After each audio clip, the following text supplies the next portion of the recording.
let's get to it. So for our type ones, under stress, our ones are going to feel like everything is wrong and things are out of control.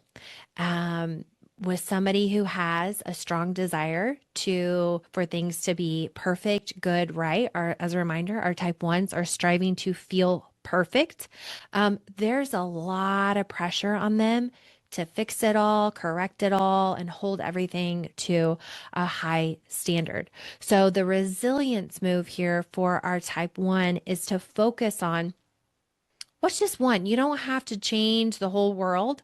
You don't have to change everything that's wrong at the moment. But what is one small, meaningful improvement that you can work towards correcting, making better? Our ones are very improvement oriented. So use that energy, use that focus, use that strength to just focus what's one thing with your own role, maybe within your team, if you're leading a team or just being a part of a team, what's one thing that you can do within the organization, or maybe there's something that you can apply this to at home as well. So our ones they're very strong. That just comes natural when we're looking at, I want to have high integrity, being very ethical. I want to take very principled, calculated, rational action. You're great at that. Very precise, the details. I have this vision for how to improve something. And I also have the ability to see all the little details that need to happen or that we need to do to actually make that happen. So, ones can help their teams stay fair, ethical, and grounded in what's right. And a practical example of one of many, many ideas is to pull out your organization or maybe your team's core values and ask, what is one value that we can live out this week, this month, even in these uncertain times, even in times of stress? What is something that we can focus on to help us really stay aligned and grounded in the values that we have created here in this organization? Our type twos, under stress, twos can start over giving. They can take care of everyone else, but inside they might be exhausted or resentful. Um, I will say with each of these, I'm really focused on how within the type they might show up really stressed within that type. Many of you know about what it can look like to kind of, okay, I'm trying my own types, coping mechanisms, defense strategies to get out of this, to feel safe, to get my goals met. That's not working within my type. So I'm going to move to another, I'm going to try on some other coping mechanisms. And for our type one, it's the 4, where you might withdraw even more. You might, not even more, but ones tend to be very kind of what's best for the group, but after they've tapped out their own, it could be more about what is I need to withdraw, get a little pessimistic, get a little melancholy, maybe even really dig into that self-righteousness. Our twos, after they've tapped out their own stress mechanisms, have that highway to an 8 from what I hear. So they might get really angry or big, or they might seem a little more aggressive than usual. So most of this is talking about, most of what I have here today is just talking about what it looks like when we are showing up stress within our type. But I will make a mention too of that stress arrow that many of you know it as. So our twos, that's how they might look like in stress. Their resilience move might be to ask, what do I need today? And actually honor that answer. Take action on whatever the answer is. And this is the ultimate putting on your own oxygen mask so that you can take care of the people that you really want to take care of. Our type twos are striving to feel connected. So both the ways that they are stressed, overuse those strengths, and then what they need to care for themselves to stay resilient. Is all related to just kind of reframing that message. I can be more connected if I'm taking care of myself because I'm eating well, I'm staying healthy, I'm sleeping right, whatever those things are. Their strengths are care and connection, and twos really make people feel seen and supported and less alone in times like this. These are the people who are asking, "How are you?" and typically really are going to listen and really truly care. So, a practical example of how you might use this or practice this in the workplace is to send a short personal email, Slack, maybe even if you're working in the same office, just make a note, make a point to pop into somebody's office, just one teammate. It doesn't have to be the whole team, just one teammate. Maybe it's each day or once a week, thanking them for something specific that you've noticed. And there may be a lot of twos out there that are already thinking, well, I already do that. So maybe this is, maybe you're a type eight or a type four where you have that connecting point to a two. And this makes sense for something that you can do to kind of grow into and pull into your toolbox as a leader, as a teammate. Our type threes under stress, they often feel all this pressure to perform, keep performing, keep achieving, keep looking successful, even if they are struggling internally. And their move when they are have tapped out these coping mechanisms is to the type nine, where they numb out, not to relax, but just kind of numb out. Or they're typically so active, forward moving. They really slow down. They potentially shut down. They also can withdraw. So just notice that in yourself. Notice that in your teammates, and making sure we're kind of keeping an eye on each other and reaching out when we're seeing that people are struggling, even though they may not want us to. So for our threes, the resilience move here is to slow down and get an understanding of how are you feeling? How are you doing? Reconnect to what really matters. Your family, your friends, um, maybe reconnecting with your purpose for your role, where you're at in the organization. It can be so easy and feel so productive to just constantly be checking off, checking off, checking off things.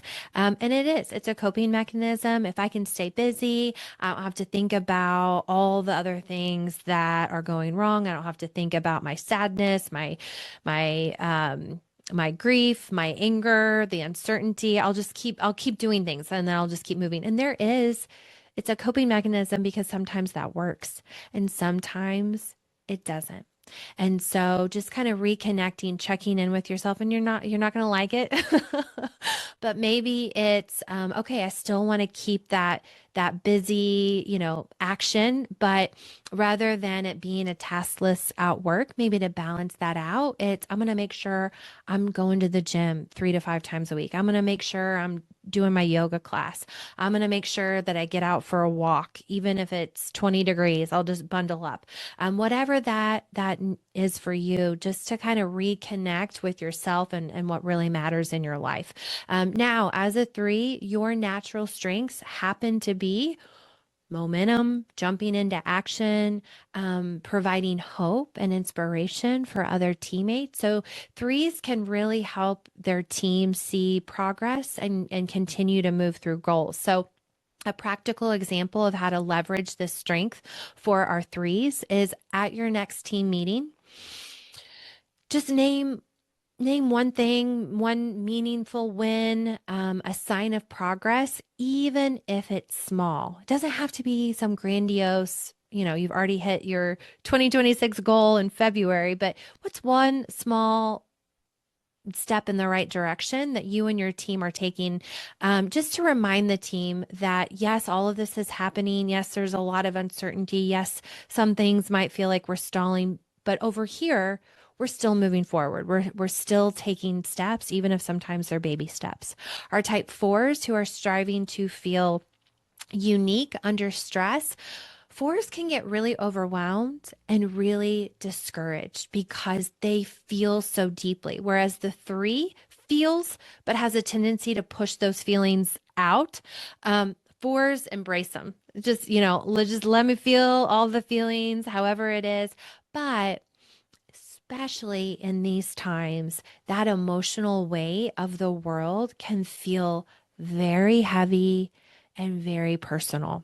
So, the resilience move here for our type fours is just to take one practical step, one practical action that creates some sort of stability, routine, consistency, something that can kind of ground you in these times where you might feel like you're a plastic bag, blowing in the wind. Your strength is your emotional honesty, the ability to be authentic with how you're feeling, the depth of those feelings. And so, fours can really help teammates acknowledge real feelings and hold space for those and make time for those instead of pretending that everything is fine.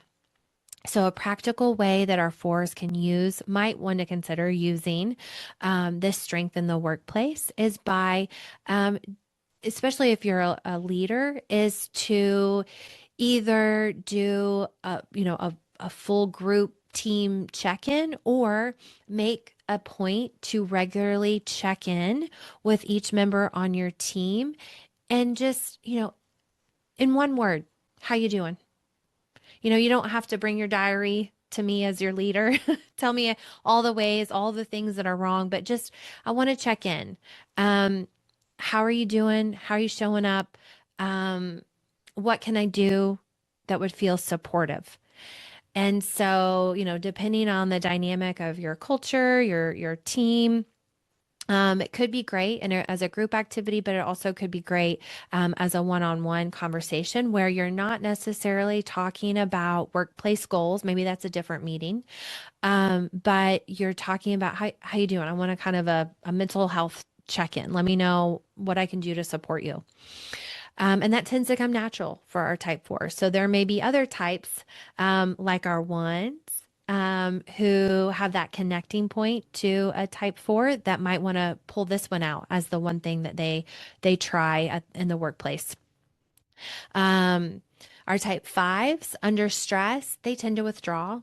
They may get stuck in research and information, analysis paralysis, pros and cons, thinking, analyzing, but not taking action. And their stress arrow is known as it goes to the type seven, where they can kind of turn into a mad scientist. So they're pulling in the enthusiasm and the excitement from the seven and then applying it to all this. I need to research, I need to analyze, I need to find more answers, collect more data. And you can kind of spiral. The resilience move here is to re engage with one trusted person, somebody that you can confide in. This doesn't have to be a random person in a different department.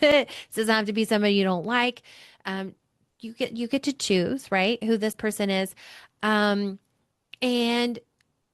just invite them to lunch. Could we have a virtual coffee date? Could we talk about, could we share our favorite shows or movies right now? Like, what are we watching? What are we into? What's something good that we've seen? It doesn't even have to be about all the what all is happening in the world, but just making a point to pull yourself out of that withdrawn state and connect with one person, or maybe it's one meaningful task. I think I like the idea of connecting with another human some way. Again, and maybe it's not somebody at work. Maybe it is a hobby in your community. Maybe it's I don't know, pickleball, going to the gym. It could even be, going to one of those silent book club meetups where you don't really talk to anybody, but you're just reading around other people. I always think of our fives whenever I hear about those type of thing. Sometimes that sounds nice, but just something that you're doing to kind of get out of your head and connect with another human being. Your strength is really perspective and offering clarity and steadiness. I would add to that list. Fives can really help their teams think clearly, especially in times of chaos. Where emotions can absolutely run high. There can be a lot of worry and anxiety and uncertain times. Our fives can be really great at bringing that perspective. Hey, so here's your practical example. Send your team a simple update or bring this information to your next team meeting where you can say, hey, here's what we know, here's what we don't know, and here's what we're going to do next. We're not going to get, overly worried yet. Here's what we know. Here's what we don't know. Here's what we're going to do about it. They say that action eats anxiety. So sometimes it is just what can we do, right? But we can overdo that where we just do and don't check in with ourselves. So there is a balance. And then I don't think I said for our type fours where your stress arrow goes. Some Enneagram theories use the term stress arrow, and I would hate for you to feel left out. So, in times of stress, after the four has kind of used all their own coping mechanisms, sometimes they'll pull the stress strategies from the type two, where there's a more comparison. So you need other people. So you're kind of focused on other people, but in a way around kind of comparison. You might get a little more have feelings of like I need to do more for others to be accepted. So some of those tendencies of the two. So just kind of be on the lookout for that. All right, skipping back up to our type sixes. Our sixes under stress it comes natural for them, and they will most likely always be scanning for risk and danger everywhere. Um, and especially in these times, that worst case scenario can feel very, very real. And so after they've tapped out their own type six coping mechanisms, they sometimes might pull in some of the stress strategies from the three, where it's I need to be performing, I need to be achieving, I need to be doing at all times so that I can stay safe. Striving to feel safe and secure is where our type sixes tends to focus on. Their resilience move is to focus on what is actually in my control. So I might be thinking about worst case scenario. Is there anything I can do about it? What can I do about it? What is actually in my control? And it just might be simply eating well, getting enough rest, showing up on time, making a point like we were talking about with the five. It might just be I'm going to make a point to have coffee with a teammate once a week. Your strength is preparedness and really maintaining that group cohesion, making sure everybody else is safe and secure as well. You're very dependable. And so sixes can really help their teams stay organized, feel safe, and feel really supported. They say sixes in times of chaos and crisis can sometimes be the most calming to be around because they've already thought through worst case scenario and the plan A, B, C, D, E, F, G backup plan. So when something happens, it's like, I'm ready to go. It's go time. I've thought about this. I'm prepared. I have it ready. Um, and so a practical way that you can leverage this strength on your team is to go back to that thought, what can we control? And maybe help the team come up with a list. Okay, we're feeling a lot of anxiety. We're feeling a lot of uncertainty. We're feeling however we're feeling. Um, we don't want to ignore it. We don't necessarily want to disregard it, but what do we have control over? And make a list and then look at one or two things on that list that you can start taking action on, that you can move forward on, whatever that might be for you and your team. Our type sevens under stress, our sevens are striving to feel excited, and under stress, they tend to, I wouldn't say almost withdraw like a type five, maybe like a type nine, like a type four, but it's less withdrawing and more like escaping. I want to escape reality, and so I'm going to distract myself with planning a trip. I'm going to start preparing to move out of the country. uh, I'm gonna distract myself with, the latest season of Bridgerton, whatever it might be, and then I'm gonna force myself to think positively. Well, it could always be worse. I'm feeling this way, but it could be worse, and kind of diminishing and ignoring how you're feeling because maybe somebody else, quote unquote, does have it better. So you're forcing that toxic positivity on yourself and maybe even on your teammates. So your resilience move here is to stay in the present moment. What's going on right now? What's going on today? And really face, how are you feeling? How are you feeling?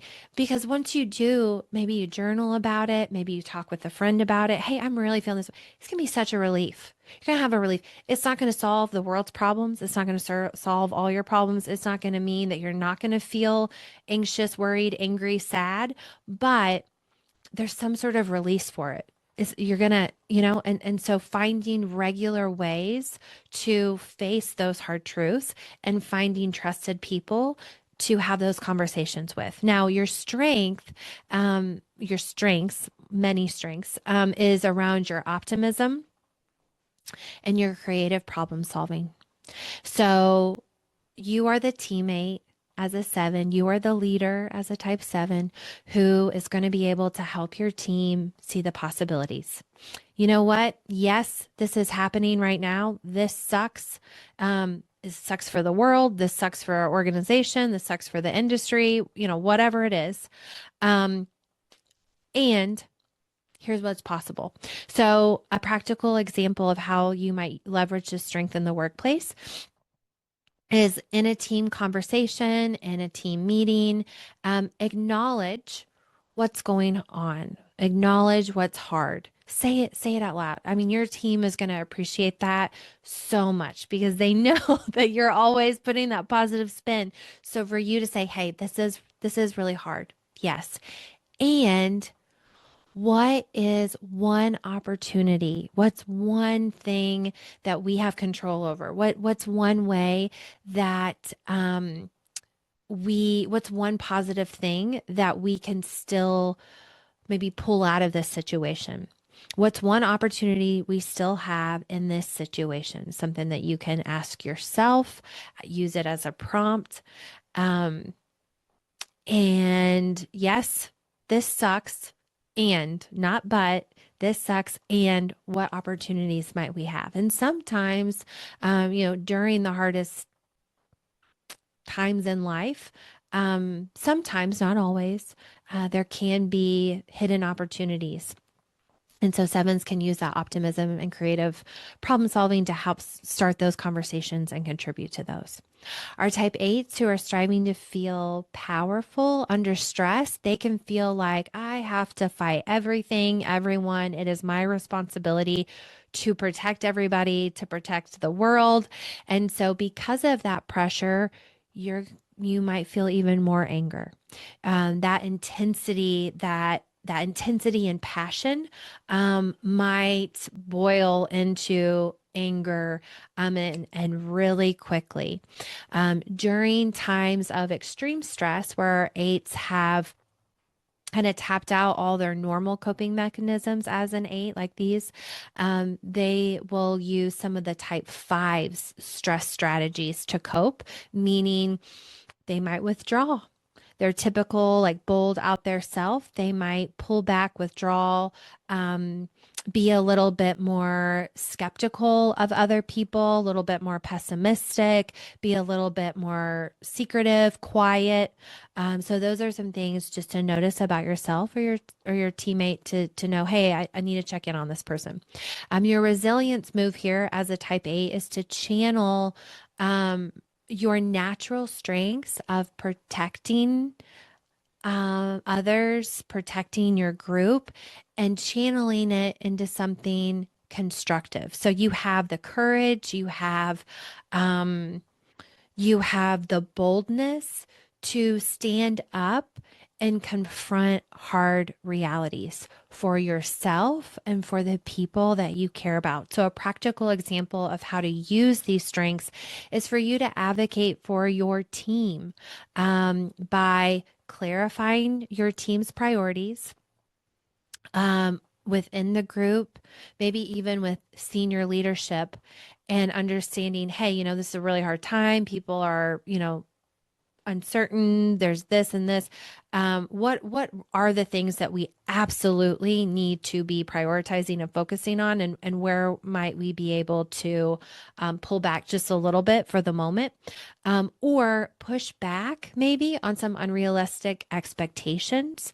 I have seen eights be incredible advocates for their team and going toe to toe with senior leadership when they are, complaining about their team, pushing their team, what they see as maybe too hard. So using that boldness, that courage, that ability to speak directly and clearly and honestly to protect and advocate for your team. And with that, your team's going to feel supported, cared about, and really safe with you as a leader or as their teammate. And then lastly, our type nines who are striving to feel at peace. Under stress, our nines might numb out, completely disengage, pull back from their teammates, from work. And it can be easy to avoid the difficult reality. I want to avoid it. I don't want to think about it. We have a GIF that we'll use in our workshops to talk about this avoidance that the nines can be so good at. We all can, but especially our nines. And you have somebody in one of those swivel chairs that can move in a circle, and they're just going around and around, and there's a person behind them that's trying to get their attention, and they just keep circling around them, and the person in the chair just keeps circling in their chair and avoiding. And so that's kind of what it can be like. Oh, I'm not going to think about it, but it's there, right? It's there. Just because you're avoiding it doesn't mean that it's going away. So, your resilience here as a type nine is to take one small action. Take an action that is important to you, that reflects your true priorities.